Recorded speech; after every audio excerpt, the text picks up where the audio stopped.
Estamos en las 6:44. En la jornada anterior recibí un material de un estimado amigo y colega Marcelo Bófano, que me hablaba de la visita a Paysandú por la presentación de los libros de su autoría del escritor Elvio Gudfrey. ¿Está bien dicho así? Buen día, ¿cómo le va? Buen día, ¿qué tal, Neto? ¿Cómo está?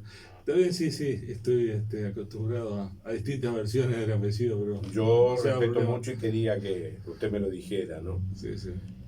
Va a hacer una actividad en la sala 1 de julio de Diario El Telégrafo, el 18 de julio 10:27, hoy 19:30. ¿Qué es lo que va a estar realizando Elvio? Un hombre de entrerriano, de San José, en el departamento de Colón, una muy linda y cálida ciudad, soy sincero, Muy amable. la de San José. Tengo muchos amigos por allí y realmente es un placer recibirlo. Sé que escribió sobre algo que a mí me apasiona, porque estuve estudiando profesorado de historia, Ajá, y realmente se habla muy poco o casi nada de esos temas. correcto. Y bueno, y quisiéramos que nos introdujeran el tema fundamentalmente por el hecho de los libros, que por ejemplo el querido Marcelo me mandó material sobre el río Ajá, Los Jesuitas, exacto, Santo Domingo de Soriano, el Supremo. correcto. ¿Cómo arranca todo esto, Elio? Bueno, siempre fui un inquieto investigador, digamos, llamémosle investigador porque en realidad no soy historiador, soy una persona que le gusta investigar. Y me fui encontrando, sobre todo en Uruguay, acá en Argentina es muy difícil conseguir biografía. Me fui encontrando con una serie de datos, ¿no? Que hablaban mucho sobre cuestiones que nosotros desde el lado nuestro prácticamente desconocemos, ¿no? Por ejemplo, creo que el disparador fue acá en el Museo de Paysandú, una lámina de un mapa del padre Joseph Quiroga, un Bien, jesuita, es cierto. exactamente, que data del 1740 aproximadamente, con datos muy marcados, ¿no?, de la zona. Y eso me motivó a decir, bueno, ¿qué es esto? Porque nunca se habló de los jesuitas en esta zona. Siempre los jesuitas estuvieron allá, en Yapeyú, en el norte. Y claro, entonces después esto fue como ir tirando de un ovillo, ¿no?, de la punta y desenredando toda una madeja que la verdad que a mí me asombró. Entonces, después de haber juntado un montón de información, de libros, de muchos conseguidos acá en Uruguay, te digo, este, me pareció que era prudente, o por lo menos no me sentía sino realizado si no lo plasmaba todo esto en un libro, cosa que pudiera tener la gente acceso a toda esa información que yo tuve la suerte de poder conseguir, ¿no es cierto? El libro entonces es más que un relato escrito por mí en 100%, es una recopilación, el río de los jesuitas, de un montón de información. Muchas de ellas son de colegas suyos de acá, uruguayos, de Santucero. Mucha documentación, Elvio. Mucha documentación, sí, es un poco lo que yo quise dejar plasmado en este libro. Después vino una segunda parte que es que fue el tema de Soriano, la fundación de Soriano, que resulta que es un pueblo uruguayo que nació en Entre Ríos. Mire usted. Sí. Y finalmente, cuando se cumplieron 200 años de la República de Entre Ríos, me sentí de alguna manera motivado a escribir un libro sobre Ramírez, y ahí cuando me metí con Ramírez me tuve que meter con Artigas.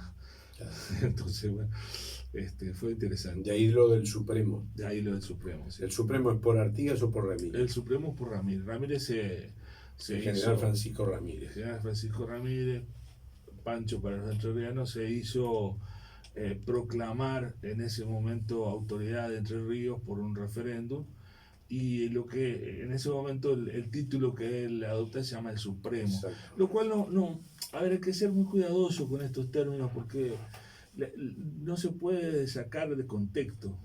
El Supremo no quiere decir que sea el máximo, sino en esa época significaba una especie de paternidad, la misma que por ejemplo toma Artigas con esa figura de protector. Todas estas palabras, protector, supremo, dictador, incluso, que hoy está mal visto, Exacto. eran palabras que tenían una connotación muy particular en esa época, donde había necesidad de que el gobernante, además de ejercer la función tal de gobierno, fuera un poco el padre de toda esa gente, ¿no? Y que usted utiliza la palabra de la paternidad, ¿no? Exactamente. Y esto, mire, viene de los jesuitas. ¿Sí? Sí. O sea que está todo enrabado, ¿no? Sí, sí, sí, sí. Es más, hay una muy interesante relación entre Artigas, Félix de Azara, Exactamente. Félix de Azara, que era un comisionado español, La, la fundación de los pueblos al norte. exacta, Batoví, Batoví, uno de ellos. ahí donde estuvo Artigas, Diego de Alvear, que fue padre de Carlos de Alvear, nuestro director supremo, y Andresito. Todo esto se entrelaza en la acción que tuvo Artigas de conocimiento de todo lo que fue la estructura jesuita y que a él le valió después para armar toda su entramado de lo que después se llamó Protectorado de los Pueblos Libres. Exactamente, la Liga Federal, ¿no? Si usted toma una foto de la Liga Federal, de lo que es, digamos, la geografía que implicaba esto, que parte de las Misiones, Río Grande do Sur, parte de Paraguay, Misiones propiamente dicho, Corrientes, Entre Ríos, parte de Santa Fe, de Córdoba y la banda oriental, lo pone sobre un mapa de los jesuitas y va a ver que coincide exactamente. La estancia grande de Yapeyú, Sí, que es toda sí, prácticamente hacia el norte nuestro. Y una cosa prácticamente olvidada acá en Uruguay es la provincia jesuítica del Uruguay. Exacto. Que la provincia jesuítica del Uruguay, estimado Néstor, ¿sabe cuál era el límite occidental? No era el río Uruguay. Era 5 kilómetros tierra adentro de Entre Ríos. Casi contra el Paraná. No tanto. O la mitad, ¿no? Menos de la mitad. Lo que sería todo lo que es hoy la traza de la ruta 14 de la autovía Artigas. O sea que el río no nos separaba. El río jamás, Uruguay fue una frontera. Jamás. El río fue siempre, y eso es algo que hago mucho hincapié en este contexto, el río Uruguay siempre fue un río interior. Hablando con un amigo y me dice, mira, cuando estés con Elvio, preguntale sobre por qué el río no nos separa. El río no nos separa porque justamente jamás nos separó. El río fue un lugar de integración, fue el eje, que es un poco lo que quiero explicar, fue el eje de desarrollo de los jesuitas hacia el sur, a pesar de los rápidos de Salto Grande, que voy a explicar cómo lo sortearon, y además con una facilidad enorme de paso. Porque los jesuitas en principio se instalan en la zona de Paraguay. Los jesuitas vienen desde Bélgica, sí. Sí, ese es el primer paso. hacia Perú, Alto Perú, de ahí al Paraguay, y del Paraguay bajan hacia lo que sería ahora las Misiones, ¿no? o después de las cataratas, digamos. Y se establecen en toda esta zona de lo que sería con epicentro de Yapeyú, 30 ciudades, 30 reducciones que se llamaban en ese momento, cada una con una conformación propia, cabildo, organizaciones civiles, totalmente armadas para lo que era la época, y con un total para ese momento de 150.000 personas en todo ese ámbito. 150.000 personas. Lo que era la circulación por esa zona, ¿no? Usted tiene una idea que Buenos Aires no superaba las 2.000 personas. Claro. Entonces era como tener al norte una población como la de hoy que tenemos en Estados Unidos. Ahora, ellos se establecen en Yapeyú y empieza, paralelamente a todo este desarrollo demográfico, llamémosle, empiezan dos cuestiones más. Un desarrollo militar, que estaba ligado porque los jesuitas eran una orden militar, derivada de San Ignacio de Loyola. Llegó el padre Luis Hernot, que fue el que fundó Santo Tomás, llegó a tener 35.000 efectivos armados, Sí, sí. Y la segunda cuestión es el tema económico. Ellos, si bien tenían prohibido ejercer cuestiones económicas, tenían sus salidas, digamos. Y una de esas salidas era la yerba mate. Que, dicho sea de paso, la yerba mate la traen desde Uruguay. No es originaria de Paraguay. ¿No es de Paraguay? No. Ese dato también me habían comentado de Sí. La yerba mate está en el libro, ¿no? está en el libro, usted lo puede, la yerba mate se origina y está todavía los árboles, hay 4 árboles de 400 años en, en Los Cuervos, en el departamento de 33, la Laguna de los Cuervos. Ahí Ese es el lugar, sería es el origen. Ahí venían los guaraníes, venían desde Misiones hasta ahí a buscar la yerba mate y la cancheaban, le hacían todo este proceso digamos, de flambeado y la estacionaban. Por eso se encuentran habitaciones de piedra que se creen hoy que son calabozos y en realidad eran lugares para estacionar hierba. Y después la llevaban de vuelta al Alto Perú, allá a Misiones. Esto los jesuitas les incomodaba bastante porque había todo un flujo y ellos descubrieron la forma, porque era muy difícil hacer que la yerba mate germine de semilla. Los indígenas les contaron cómo se hacía para que las semillas germinen,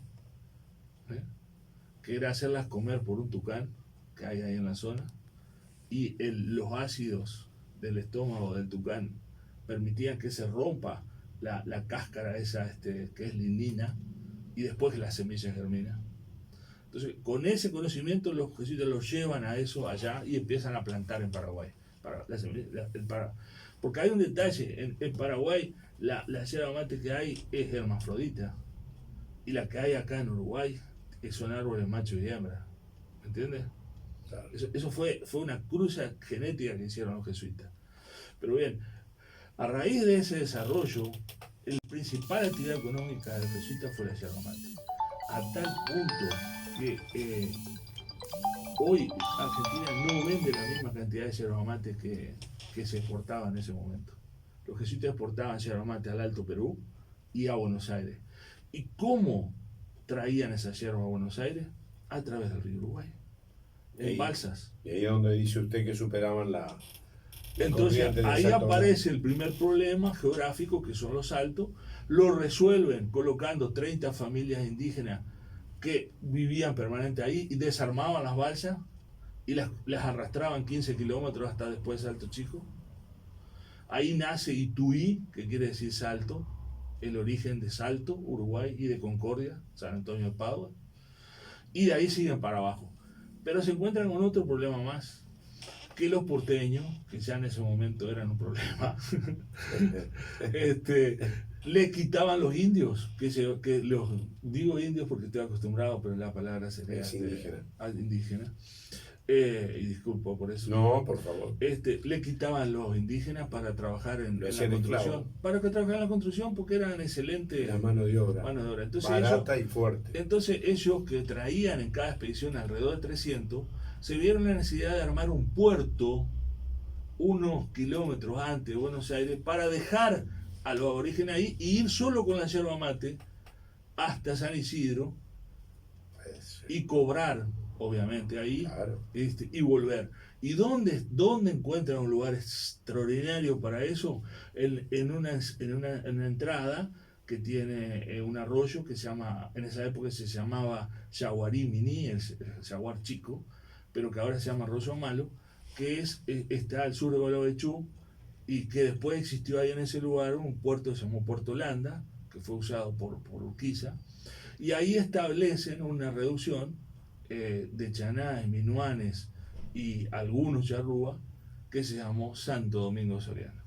Ahí está lo que usted dice en el libro. Y ahí es donde aparece nuestro Santo Domingo Soriano Uruguay, que está del lado argentino, pero después se viene 80 años del lado argentino. Y después se viene para el lado uruguayo. Y después pasa a las islas de Vizcaíno, 10 años, y después a donde está ahora. Qué linda historia, ¿eh? Bueno, Elvio, esto lo va a conversar esta noche. Esta noche, por supuesto. La invitación queda hecha, 19:30, interesantísima, ¿no? Una charla muy linda con Elvio Giuffrey.